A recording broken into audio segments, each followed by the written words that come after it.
We're rocking and rolling. Wonderful, wonderful. In the late 1970s, Chevrolet decided to introduce its new car, the Chevrolet Nova, into Puerto Rico and Latin America. Now I assure you, I don't know anything about cars. But this looks like a normal car to me, especially considering it was the 70s. But what the marketing department of Chevrolet failed to notice at the time is that the word Nova, pronounced as two words in Spanish, translates into, it doesn't go. The Chevrolet Nova didn't sell very well in these Spanish-speaking countries. Simple and easy mistakes such as this that any Spanish 1 student could catch hurts our American companies in the international economy. And more so than this, it is a shame that we have to admit to such errors on a regular basis when there is an easy solution with several beneficial effects. Foreign language education. Now, it is not difficult to see how foreign language education can help someone hoping to enter an international dealings, whether that's translations, making business deals, or something else entirely. But even in the domestic sphere, foreign language education is more than just desirable or admirable, it is advantageous. Anthony Valderrama, who writes for the Cable News Network, brings up a valid point when he mentions that 20% of Americans speak a language other than English. Now, as you can see, in 2005, Spanish accounts for over 60% of this statistic. But there are 10 other languages, not including English, that a significant number of Americans rely on a daily basis. Let's take Portuguese, for example. Considering the American population is currently over 310 million, approximately 745,000 Americans speak Portuguese. That's more than the entire population of Alaska. More and more, our American companies, businesses, and professions are in need of multilingual employees. Doctors cannot make a diagnosis if they can't understand the symptoms being explained. Teachers struggle to help students with whom they cannot communicate. And even in something as simple as customer service, knowledge of another language instantly increases an employee's value. Now, knowing this, it is easy to see why we must begin mandating foreign language education in the secondary level. Just like math, science, English, and history, foreign language education is necessary in order to create students who are prepared for not only college, but for the world and for whatever society may need from them in the future. Unfortunately, without a requirement, many students may not choose to take a foreign language class, just like some students may choose to opt out of a math or a science course were it not required. In fact, in 2000, of all American public high school students, only 43% were enrolled in foreign language classes. This is down from numbers as high as 88% at the turn of the 20th century. Clearly, if we want to make sure that our students are receiving the full benefits of foreign language classes that are available to them, we need to begin mandating these courses so that every student has the opportunity to succeed in the world. Knowing this, then, it is even easier to see why we must also begin implementing foreign language education as early as elementary school. Studies have proven that the brain more easily accepts a foreign language before puberty.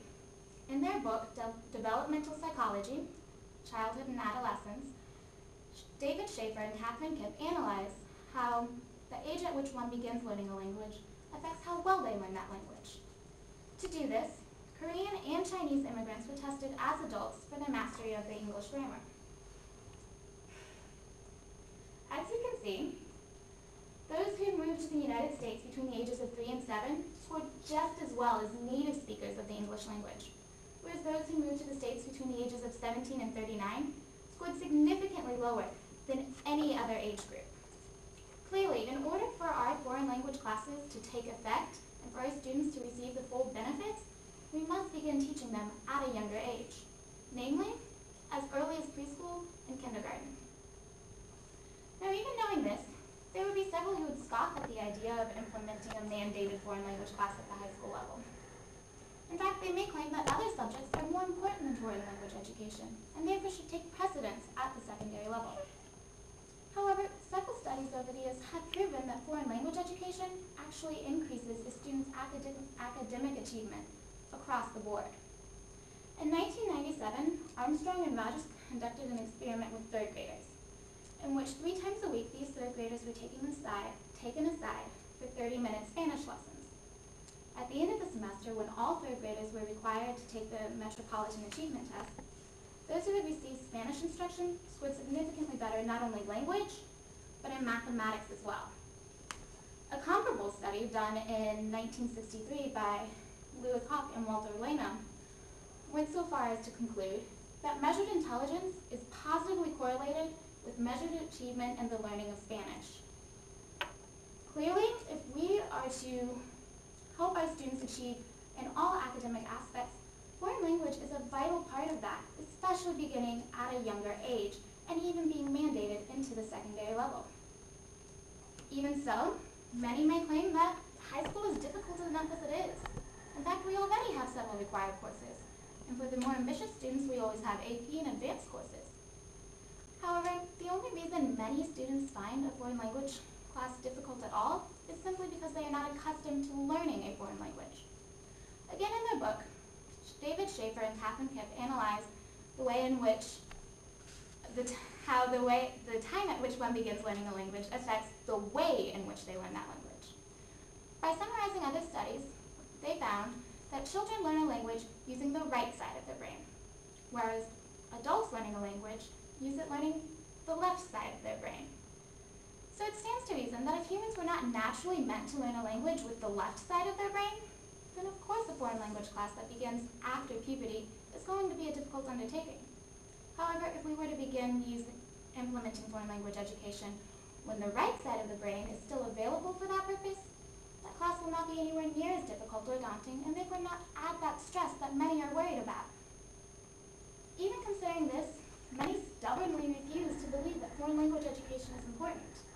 In fact, I've even heard people claim that by simply making a course compulsory, you are counterproductive to its goal, simply because the student required to take a class will not perform as well as the student who chooses to take that class.